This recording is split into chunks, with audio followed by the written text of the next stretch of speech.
Good morning, folks. Now, I'm sorry that it's been a few days since my last upload. It's been crazy busy around here, as you can imagine.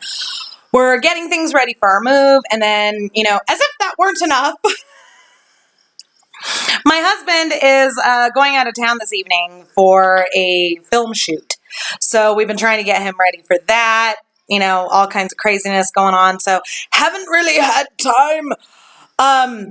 But I wanted to talk about this news article that appeared in the Post Crescent, and I'm sure all of you know which article I'm talking about. For those of you that don't, I'll leave a link down below in the description so you can read this shit yourself. It's fucking hilarious. Now, may I just say, before we begin, that Mr. John Farrak is quickly becoming one of my favorite people, because he is no bullshit. He flat don't care. He will report, and he will report accurately. He doesn't care whose toes he steps on. He's fucking great in my book. So, Mr. Farrak, I salute you. Now, did you hear that frog in my throat?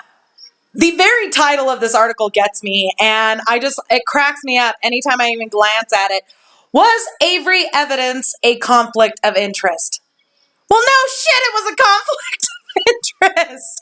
And how that was allowed in this case, I will never fucking know. There was absolutely no transparency from the state, the prosecution, nothing. Not a fucking transparent bit of it.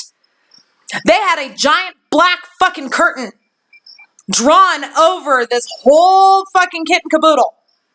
And it's ridiculous, quite frankly, because I'm sorry, but if Avery was as guilty as they want us all to believe he was, why aren't they transparent? Why aren't they open about everything? Why wasn't there more work to make sure that their case was transparent? The reason? Because it's bullshit. That's why. Quite frankly, kids, here's something that you need to understand about the criminal justice world before we get into the article. When you are dealing with any case, this is why lapel cams have become such a big deal in police precincts lately. There needs to be absolute unquestionability by the state, because that's their fucking job. Their job is to protect and serve the general population. Yes? Okay. You following with me? Right on.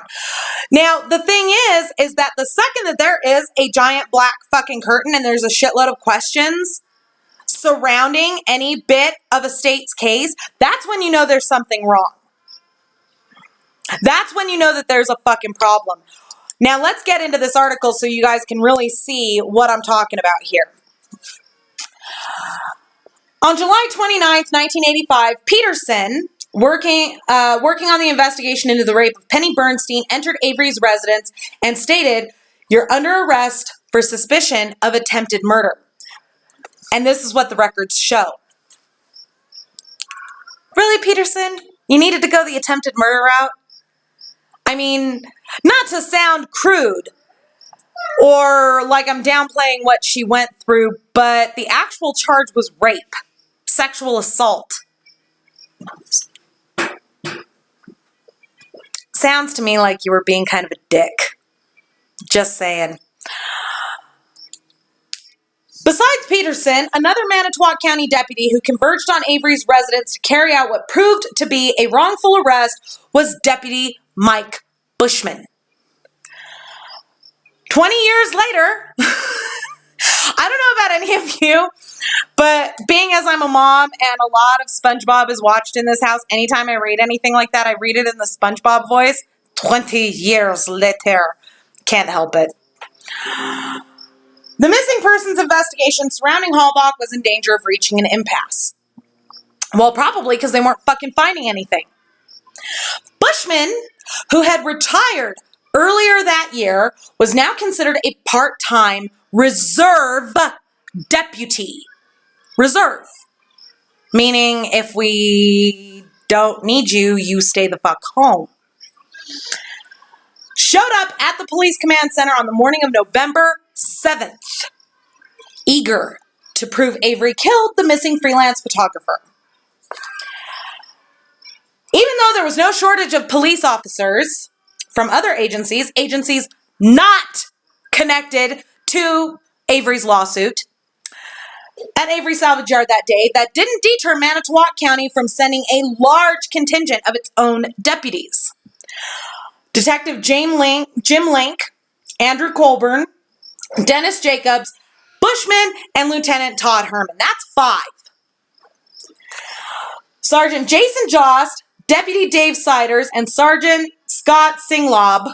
So there's 8.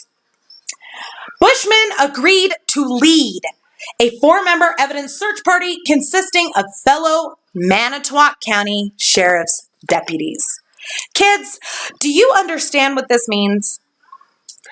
Bushman was a reserve deputy, part-time. He had no business being there anyway. He really had no fucking business leading a search team. He was part-time. He was retired. He didn't have the rank to lead a search team. A lot of people don't understand this, but when it comes to things like that, the hierarchy really does come into play when it comes to police departments, or at least theoretically. That's how it's supposed to work, but we all know that the laws in the United States Constitution goes right out the fucking window at the fucking Wisconsin border. Hey, Donald Trump, you want to build a fucking wall? Do it around Wisconsin.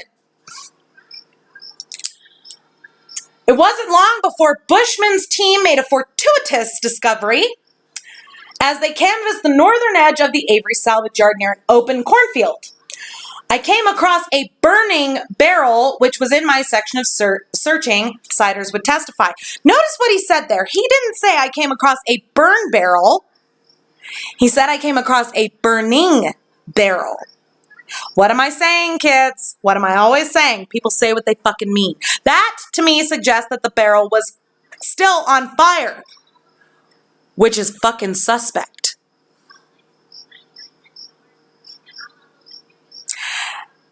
If it had not been on fire or smoldering at the least, he would have said I came across a burn barrel, not a burning as in currently a flame barrel. Siders. Come on. Tell mama what you really meant, dickhead. I saw a lot of ashes and I saw a lot of burnt, melted plastic parts, Siders would testify. It appeared to be parts of a cell phone that were actually melted inside the burning barrel. Remnants of a Motorola emblem for a cell phone and debris from a camera were identified. Authorities believe the charred debris were Hallbox camera and cell phone. Okay, I would have made the same connection. I wouldn't have automatically connected it to Teresa Hallbach, but I would have gone, okay, the fuck. But had I been the one investigating this case, none of this shit would have happened because I would have actually followed the rules. This, though, is where it gets good.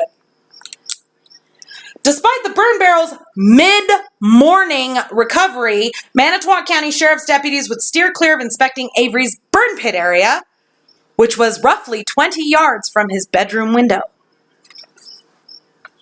Why would that be? You just found some suspicious items in a burn barrel on the property. Obviously, some shit's been torched, but you steer clear of the main burn area on the property? Did you need a little time to plant something, boys? Come on, you can tell mama. I won't be mad. Around 4:35, the sun went down. Another full day had passed without any discovery of Hallbach.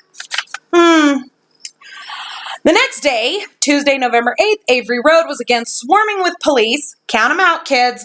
Wisconsin State Patrol, Calumet County Sheriff's Office, Wisconsin Division of Criminal Investigation, Two Rivers Police Department, and Cowacanna Police Department. That's 5 fucking agencies. 5! And they want to sit there and tell us that Manitowoc County was involved because they had a shortage of manpower? I call bullshit. 5 agencies and you had a shortage of manpower? That's what I got to say to that, kids. Sorry. The Manitowoc County Sheriff's Office continued to play a role. At least a dozen sheriff's officials came out to the Avery property that day, logs reflect. Among them, Deputy Inspector Greg Shetter, Sergeant Jason Orth, Link and Colburn, Detective Dennis Jacobs, Lieutenant Todd Herman. Bushman didn't return, but the rest of his search party did. Sanglob, Siders, Jost, and Todd Herman's older brother, Under Sheriff Rob Herman, arrived at 11:17 a.m. That's 10 fucking deputies, kids. Now, riddle me this. If manpower was such a fucking big problem on this search, why would they only request and utilize 10? That's a 40-acre property. The amount of manpower needed to properly search that property was unbelievable. So we needed all the help we could get in the form of 10 Manitowoc County Sheriff's deputies, all of whom have sketchy connections, and a minimum of 4 have it in for Stephen Avery. 40% of that contingent had an issue with Stephen Avery. 40%. Anybody else see a fucking issue? All right. The most important clue in the Halbach investigation surfaced shortly after 1:30 p.m. Once again, the evidence was found by a Manitowoc County Sheriff's deputy. Out at Avery's burn pit, Sergeant Jost pointed out a large piece of bone believed to be a spinal column and also a smaller bone that was gray in color. It did not appear as if anybody had previously dug into or moved anything from within the pile, stated Calumet County Lieutenant Kelly Sipple. The 2 items were observed lying directly on top. The bones weren't discovered until November 8th. According to the prosecution's narrative, Teresa Halbach died October 31st. That is 9 days, and you're telling me that Stephen Avery didn't think to rake over the fucking burn pit in 9 days? Jesus Christ! Jost did not write a report or take photographs of his discovery. Days earlier, Manitowoc County Detective Dave Remaker and Calumet County Deputy Dan Kucharski were by the same burn pit. They said that they shied away from the burn pit after seeing Avery's barking German Shepherd chained up nearby. Aw, did the big puppy scare you boys? Aw, pobrecitos. Johnston, Wisconsin DCI agent Tom Sturdivant chose not to have photographs or video footage showing the purported burial site containing Halbach's remains. Transparency, kids. That is standard fucking operating procedure. The second you discover anything, click, you fucking take a picture. You take a lot of goddamn pictures. You take pictures through the whole fucking process. The whole thing. And not a single fucking picture was properly taken, nor video footage. 8 months later, Wisconsin DCI Special Agent Tom Fossbender wrote an email to John Ertl, a Wisconsin State Crime Lab forensic scientist, asking why no photos were taken of the human bones identified as Halbach. I quote, "We typically do not take photos to document a scene if the scene has knowingly been altered," Ertl responded. "In regard to the burn pit, our involvement began with a request to use our sifting equipment. The scene had obviously been altered at that point." And we all know how, don't we? You remember that video footage I threw up in one of my videos where they were using 2 fucking bobcats and a metal rake? What's more, authorities at the Avery Salvage Police Command Center chose not to call in a forensic pathologist or a forensic anthropologist, records show. Manitowoc County Coroner Deb Kakach first learned about the discovery while watching the nightly news. No transparency, kids. They didn't even call in a fucking coroner. Come on. What other fucking case have you ever heard of where they didn't at least call in the coroner?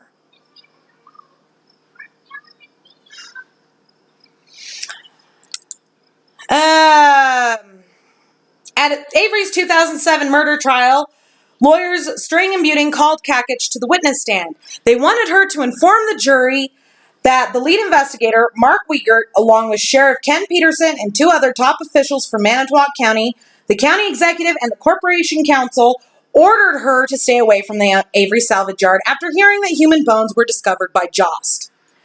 Trial testimony showed that about 60% of the human bones were never found. An additional charred human bones had been discovered about a quarter-mile away at the Michaels Materials Quarry.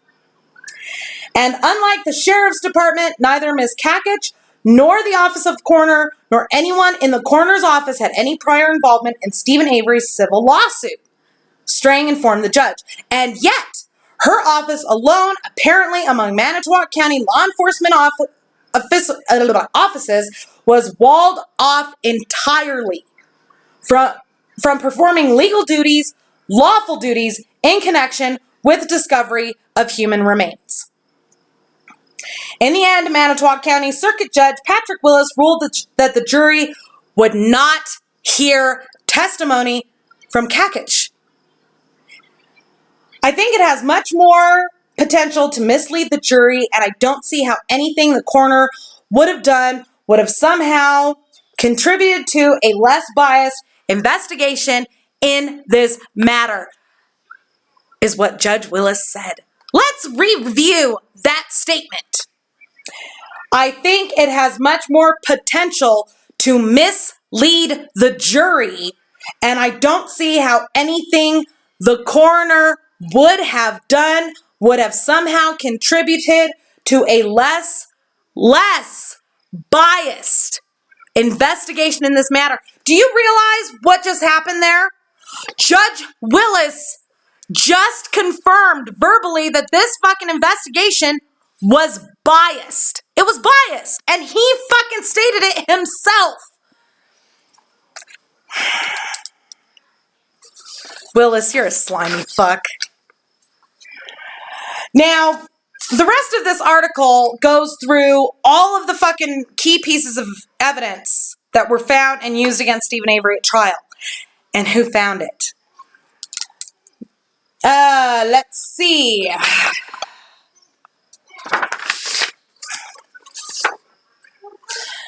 Leg restraints and handcuffs, novelty sex toys from Intimate Treasures, found November 5th by Colburn, Link, Remacher, and Bill Tyson. Remnants of cell phone and digital camera, found November 7th by Deputy Siders, retired Deputy Mike Bushman, Sergeant Jost, and Sergeant Seglob.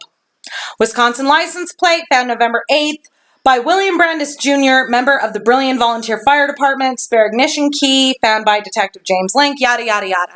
So I'll go ahead and leave this article linked down below for those of you who have not had an opportunity to read it, because you really gotta, it's some great shit.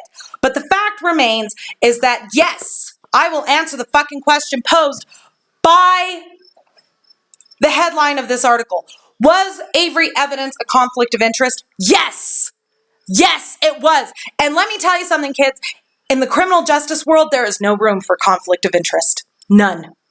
Not a fucking bit of it. Not an inch of room for conflict of interest. Now, don't forget to subscribe to me here on YouTube. Don't forget to follow me on Twitter, MamaPhoenix6, and boogie on over to the About Me page on my channel here on YouTube. You'll find a link to my blog spot. Thank you all very much for watching. We'll see you soon.